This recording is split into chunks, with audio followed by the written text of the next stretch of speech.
Hello and welcome to History Bubble Austria Part 2, Universal Monarchy. Last we left off, the Archduchy of Austria was in control of all of this land and was under the control of the newborn Ladislaus, but de facto under the control of the Duke of Styria, Frederick V, who was also the Holy Roman Emperor, who had Ladislaus as a ward. He was a relatively mediocre ruler, but had two things going for him: his wardship of Ladislaus and a keen eye for political marriages.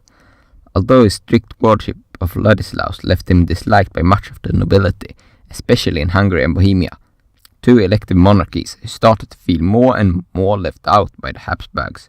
So when Ladislaus died, they elected non-Habsburg kings as his successor.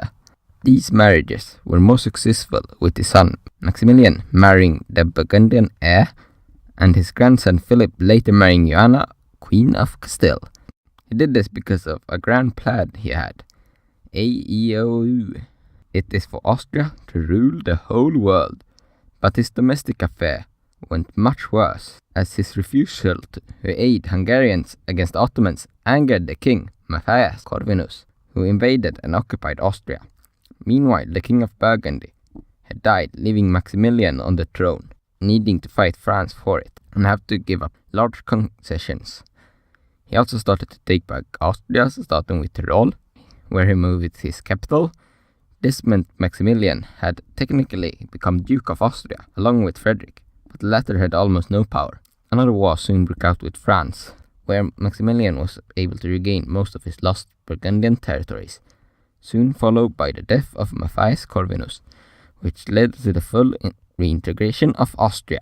Maximilian also tried, unsuccessfully, to make the HRE into a more centralized state, a project that was only slightly more successful in his Austrian lands.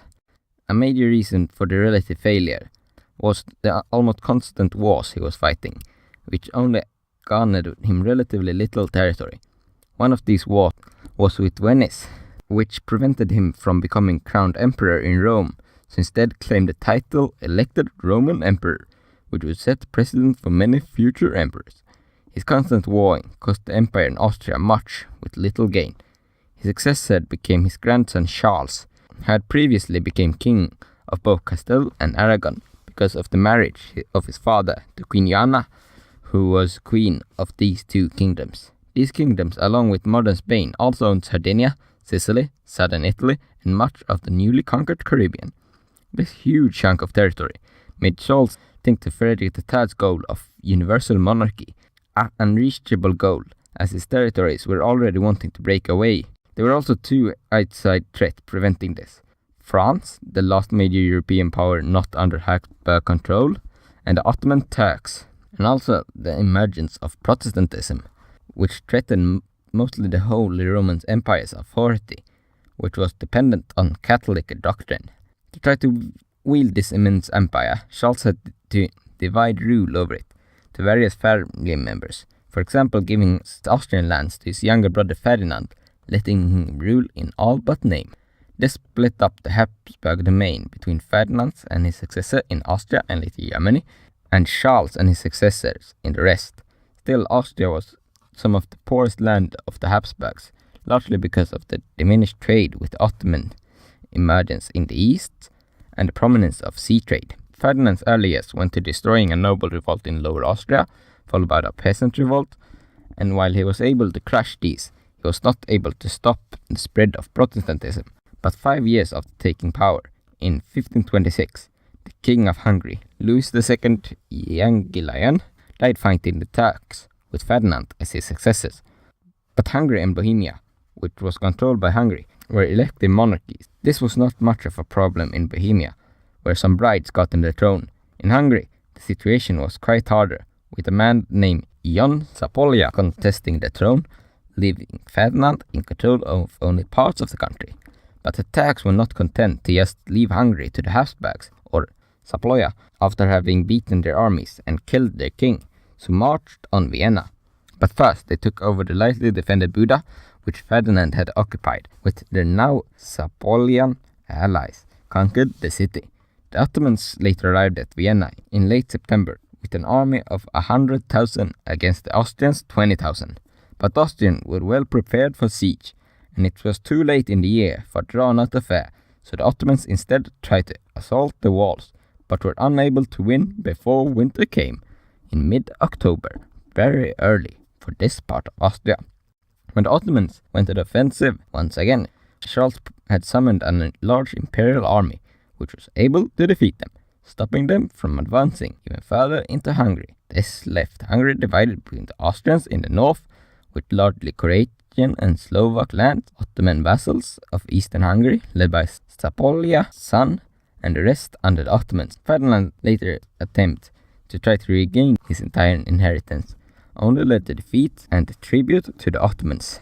Even with this, Ferdinand's rank had increased immensely, with Bohemia being an Holy Roman Electorate and much richer than core Austrian lands, also made Austria a much less homogeneous land, with Czechs, Slovaks, Croats and Slovenians. To protect from the Turks further, Ferdinand needed to centralize his land, which he did by continuing Maximilian's reforms, although much more successfully than his predecessors. These reforms will still not include Hungary and Bohemia, which operated with much autonomy. He also could not fully implement centralization reforms in Austria, as he was too reliant on the lesser nobles for tax revenue, which forced him to give them autonomy and be able to tolerate Lutheranism in their lands, which led to an even faster growing Protestant community. Lutheran rights were even further expanded, with Ferdinand needed help in fighting the Ottomans. But Ferdinand still tried hard to stop the spread of Protestantism, although he was hesitant to use force to do so.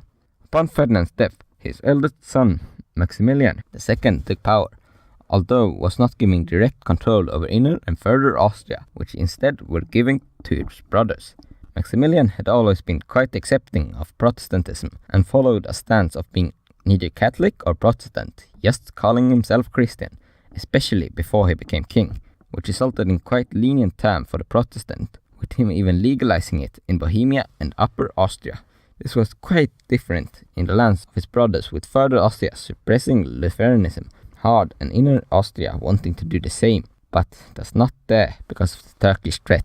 Soon, Maximilian's successor Rudolf and moved the capital to Prague, where he became a large patron of the art, which he was much more interested in ruling, even though he was not personally that invested in counter-reformations. His brothers, the ones who ruled in other parts of the country, were. This was especially the case in Upper Austria, where the counter-reformation was especially harsh under future Archduke Ferdinand. This occurred even when military resources needed to be used to protect from the ever-increasing threat of the Ottomans, which soon went to war with Austria, which went well at first with the occupation of Transylvania, but soon the counter-reformation led to war with the Hungarians, who also saw this as a chance to gain even more rights, which forced Rudolf to give up Transylvania and give Hungarian rights of religious freedom. At this point, Rudolf had become even less willing to rule, and left the negotiation to his brother Matthias, leaving many to see Rudolf as incompetent and in need of a replacement. This soon led to all-out war between Matthias and Rudolf, with the former receiving support from Bavaria and Hungary, and the latter from Bohemia. But a huge mistake soon came when one of Rudolf's allies attacked Prague, which angered the Bohemian nobility, who defected to Matthias, and Rudolf fled with only his imperial title left. Soon Ferdinand II was elected as King of Bohemia over Matthias, which soon escalated into war. Matthias tried to negotiate, but Ferdinand, also now King of Hungary, and later won the throne of the HRE, and soon also Austria, at the death of Matthias. But Ferdinand soon removed the religious rights of the Bohemians and Silesians. This angered the Protestants living there, who rose up in revolt. They also elected Frederick V of Palatine as king, because he was the leader of the Protestant Union of the HRE. But this did not help rally the Protestant Union into helping them, with Saxony, a Protestant electorate, even joining Ferdinand, along with the Catholic League. But the Bohemians were still not alone, as they had the help of Palatine, and many Austrian estates had also risen up in revolt, along with Silesia and Bavaria.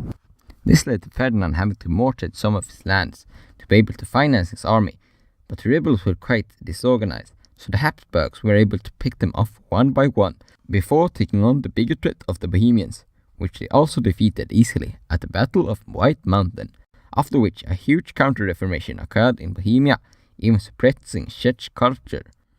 Ferdinand, along with his Spanish and Bavarian allies, saw this as a huge success, so also invaded Palatine, which caused a lot of worry for the Protestant power near and within the empire, such as the Netherlands and Denmark, who started to fight against Ferdinand and allies, but they were not able to defeat them, and everything was turning out well for Ferdinand.